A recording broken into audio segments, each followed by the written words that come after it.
ഇന്ന് കുറച്ചധികം സന്തോഷം തോന്നിയൊരു നിമിഷമാണ്. പറഞ്ഞു വന്നാൽ നിങ്ങൾക്ക് വലിയൊരു കാര്യമായിട്ട് തോന്നത്തില്ല. പക്ഷേ എനിക്ക് പറഞ്ഞറിയിക്കാൻ പറ്റാത്തൊരു സന്തോഷമാണ്. എന്തെന്ന് വെച്ചാൽ നമ്മളിന്ന് ഹോസ്പിറ്റലിൽ വന്നിട്ടുണ്ടായിരുന്നു. എനിക്ക് മെഡിസിനൊക്കെ തീർന്നിരിക്കുകയായിരുന്നേ. അപ്പോൾ ഹോസ്പിറ്റലിൽ വന്നിട്ട് ഡോക്ടറെ കണ്ട് മെഡിസിനൊക്കെ വാങ്ങിച്ചിട്ട് പോകാമെന്ന് പറഞ്ഞ് വന്നതാണ്.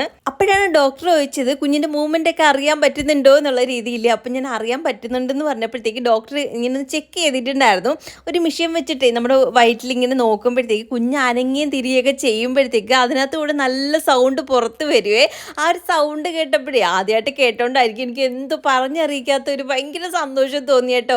ചിലപ്പോൾ ആദ്യമൊക്കെ നമുക്ക് ഒരുപാട് വിഷമങ്ങളും കാര്യങ്ങളും തന്നെയല്ലേ കുഞ്ഞിനെ നമുക്ക് നഷ്ടപ്പെട്ടു പോകുമോ എന്നൊക്കെ ഉള്ളൊരു സങ്കടം ഉണ്ടായിരുന്നല്ലോ. ചിലപ്പോൾ അതുകൊണ്ടൊക്കെ ആയിരിക്കും ഇങ്ങനെയുള്ള മൂമെൻറ്റ്സ് ഒക്കെ എനിക്ക് ഭയങ്കര സന്തോഷം തരുന്നത്. എന്തായാലും പിന്നെ ഡോക്ടറെ കണ്ടിട്ട് ഇറങ്ങി കഴിഞ്ഞ് നമുക്ക് മെഡിസിനൊക്കെ വാങ്ങിക്കണ്ടായിരുന്നു. എനിക്ക് വാക്സിൻ എടുത്തിട്ടുണ്ടായിരുന്നു, ഫസ്റ്റ് വാക്സിൻ. അത് കഴിഞ്ഞ് സെക്കൻഡ് ഞാൻ എടുത്തിട്ടില്ല. അങ്ങനെ പിന്നെ അവിടെ കയറി സെക്കൻഡ് വാക്സിനൊക്കെ എടുത്തു. എനിക്ക് ഇപ്പോഴും ഇഞ്ചക്ഷൻ നല്ല പേടിയാണ് കേട്ടോ. വേറെ എന്താണെങ്കിലും കുഴപ്പമില്ല, പക്ഷെ ഇപ്പോഴും പേടിയാണ്. അങ്ങനെ പേടിയുള്ള ആൾക്കാരുണ്ട്, ജസ്റ്റ് ഒന്ന് കമൻറ്റ് ചെയ്യണം കേട്ടോ. അങ്ങനെ പിന്നെ നമ്മൾ പിന്നെ മെഡിസിൻ വാങ്ങിക്കാൻ പോയ സമയത്ത് ഭയങ്കര തിരക്കായിരുന്നു. കുറേ ടൈം അങ്ങനെ അങ്ങ് പോയി കേട്ടോ. അതാണ് നമുക്ക് ഒരുപാട് സമയം പോയത്. ബാക്കിയൊക്കെ ഷടപടയിൽ നടന്നിട്ടുണ്ടായിരുന്നു. പിന്നെ തിരിച്ച് വരുന്ന വഴിക്ക് നമ്മൾ കടയിൽ നിന്ന് കയറിയിട്ടുണ്ടായിരുന്നു തേങ്ങ വാങ്ങിക്കാൻ വേണ്ടി. അവിടെ അമ്മ നല്ല കുലുക്കിയൊക്കെ നോക്കുന്നുണ്ട്. ചകിരി കൂടുതലാണല്ലോ എന്നാണ് എൻ്റെ അമ്മയുടെ പരാതി കേട്ടോ. തൂക്കത്തിൽ അതങ്ങ് പോകുമല്ലോ എന്നൊക്കെയാണ് പറയുന്നത്.